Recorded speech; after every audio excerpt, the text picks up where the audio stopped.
গত মাসের শুরুর দিকে ইসরায়েল ইরানের উপর হামলা চালায়। ইসরায়েল দাবি করে তেহরান পারমাণবিক বোমা তৈরির শেষ পর্যায়ে রয়েছে।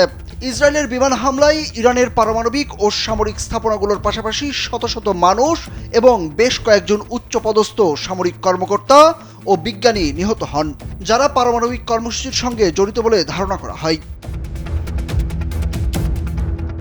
12 দিনব্যাপী এই সংঘাত শেষ হয় যুক্তরাষ্ট্রের মধ্যস্থতায় হওয়া এক যুদ্ধবিরতির মাধ্যমে, যা এখন পর্যন্ত কার্যকর রয়েছে। তবে দুদেশের মধ্যে উত্তেজনা থেমে নেই। বাকযুদ্ধে একে অপরকে দিচ্ছে হুঙ্কার।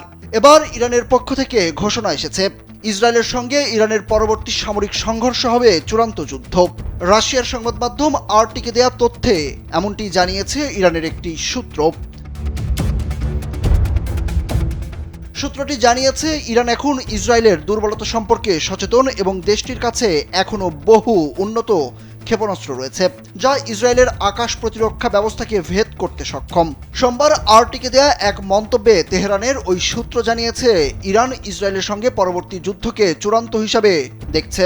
ইরানের কাছে এখনও নতুন প্রজন্মের হাজার হাজার ক্ষেপণাস্ত্র রয়েছে এবং যুদ্ধ শুরু হলে প্রতিদিন অন্তত কয়েকশো ক্ষেপণাস্ত্র ইসরায়েলের দিকে ছোড়া হবে।